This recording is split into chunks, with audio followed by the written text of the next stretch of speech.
अस्सलामुअलैकुम। हमारी आज की वीडियो का टॉपिक है HCF by prime factorization method. यहाँ पे हमारे पास ये दो वैल्यूज़ मौजूद हैं। पहली हमारे पास है 45 और दूसरी हमारे पास है 75। फर्स्ट ऑफ ऑल हम देख लेते हैं 45 को। पहले हम यहाँ पे ले लेते हैं 45। इसमें हमने देखना ये है कि ये जो 45 है ये नंबर किस टेबल के साथ डिवाइड हो रहा है। इस 4 से एक 1 लेके हम दे देंगे इसको, ठीक है। ये बन गया हमारे पास 15। पीछे रिमाइंडर हमारे पास रह गया 3। अब यहाँ पे ये 3 के टेबल के साथ हो जाता है। देखिए 3 5 आर हो गया 15 और 3 1 आर हो गया 3 और यहाँ पे हमारे पास बन गया 15। अब ये 15 भी 3 के टेबल के साथ हो जाता है। 3 5 आर हो गया 15। अब यहाँ पे 5 आ गया है, ठीक है। ये हो जाएगा 5 के टेबल के साथ। 5 1 आर 5। तो यहाँ पे हम लिख लेते हैं 45 के फैक्टर्स जो हमारे पास यहाँ पे बने हैं। ये बन गए हमारे पास 3 मल्टीप्लाई 3 एंड 5। अब हमने फैक्टर्स निकालने हैं 75 के। इसमें जो 45 के हमारे पास फैक्टर्स बने हैं उसको हम लिख लेते हैं कुछ यहाँ पे। तो 75 के जो फैक्टर्स हैं वो हम निकाल लेते हैं यहाँ पे। देखें अब यहाँ पे ये जो हमारे पास 75 नंबर है इसमें भी हमने यही चीज़ चेक करनी है कि जो 75 है ये किस टेबल के साथ डिवाइड हो सकता है।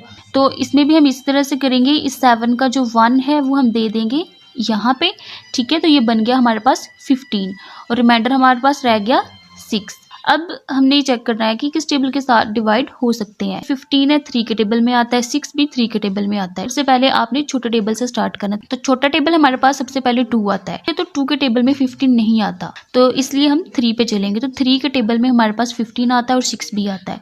तो ये हो गया 3 5 आर 15 और 3 2 आर 6। ये हमारे पास बन गया 25।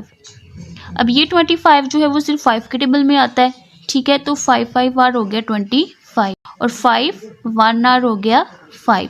तो यहाँ पे इसके जो फैक्टर्स बने हैं 75 के वो बन गए हैं हमारे पास 3 मल्टीप्लाई 5 मल्टीप्लाई 5।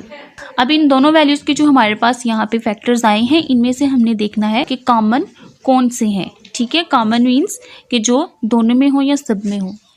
तो इसमें हमारे पास सबसे पहले देखें ये जो पहला फैक्टर है हमारे पास ये 3 इसमें भी है और इसमें भी है, तो ये कॉमन है, ठीक है। उसके बाद 3 है, 3 75 के किसी फैक्टर में नहीं आ रहा, तो ये नॉन कॉमन है, तो इसको हमने नहीं लिखना, ठीक है। तो जो कॉमन है उसको हम लिख लेते हैं, ठीक है। तो यहाँ पे हम लिख लेंगे HCF।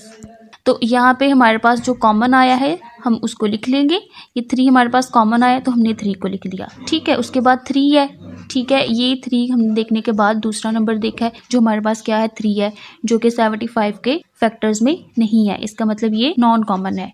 उसके बाद 5 है, ठीक है। ये 5 इसमें भी है और इसमें भी है, तो ये कॉमन है, तो ये भी हम यहाँ पे लिख देंगे, ठीक है। और ये जो 5 है ये भी नॉन कॉमन है, ठीक है। और हमारे पास यहाँ पे 2 फैक्टर आए हैं जो कि कॉमन फैक्टर हैं। कौन कौन से? 3 और 5।